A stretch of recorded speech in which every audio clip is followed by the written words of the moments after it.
The Hacked Red Cartridge, presumably by PokeGirl47.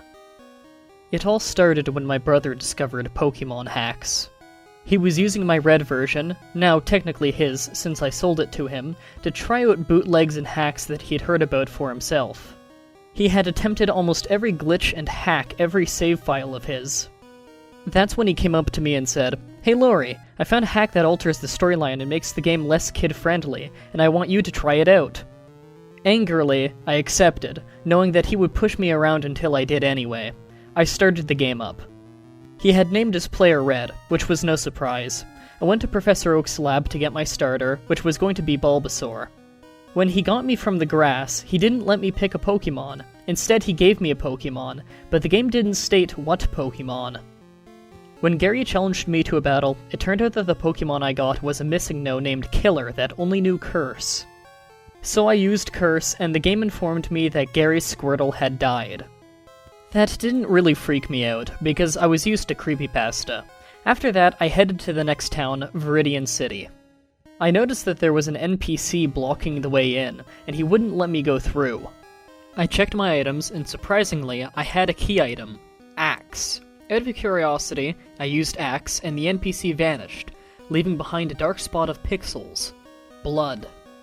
I got Oak's parcel and went back to Pallet to deliver it. I gave it to the professor, but he didn't give me a Pokédex. He just said, "Go. I cannot stop you now." I went to Viridian Forest. I fought through it, killing, not fainting, Pokemon. After every trainer battle, Red used Axe on Trainer without me doing it, leaving blood behind. The game wouldn't let me catch any other Pokemon either, because apparently they are too scared to be with Killer. I got farther through the game, nothing noteworthy until I got to Lavender Town. Not wanting to do this at night, I saved the game, turned off, and went to sleep. The next day, I got back on the game. I went into Pokemon Tower, beating Gary. Note, Red did not use Axe on Gary, and the other channelers, until I encountered the Ghost. The game forced me to throw my only Pokeball at it, and I caught it. I got farther in my game, and eventually got to the Elite Four.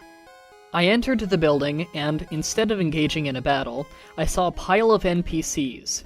I went over to the pile and pressed A, and I really wish I hadn't.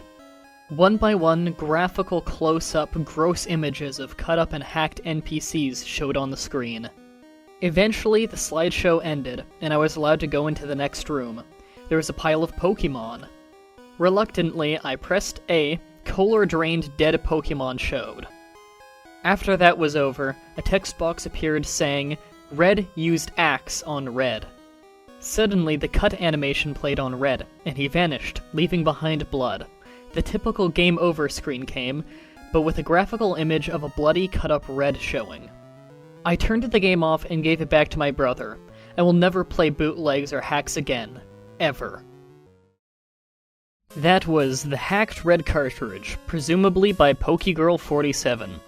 Final thoughts? Absolutely awful. Do I really even need to explain why? Poorly written, barely fleshed out, generic as hell gimmick, and the killing Pokemon with a curse thing is a complete ripoff of Pokemon Creepy Black, the first Pokemon Creepypasta to ever go viral. Even from a realism standpoint, I could believe that this was just a really lame hack that someone could have made, up until the end with the piles of bodies with close-ups that I highly doubt the Game Boy could pull off, nor could you hack a Pokemon game to show. If I really wanted, I could go deeper into it and point out more reasons why it's not good, but I really don't feel like I have to. I think everyone reading this with me can tell how lame this story is. It's like someone made a story in 5 minutes, only having the most basic of ideas for it, then published it. Tune in next week when we do another Pokemon Creepypasta that isn't already on YouTube, with Forgotten Leaf. Hopefully this one's a lot better. Until next time, sweet dreams.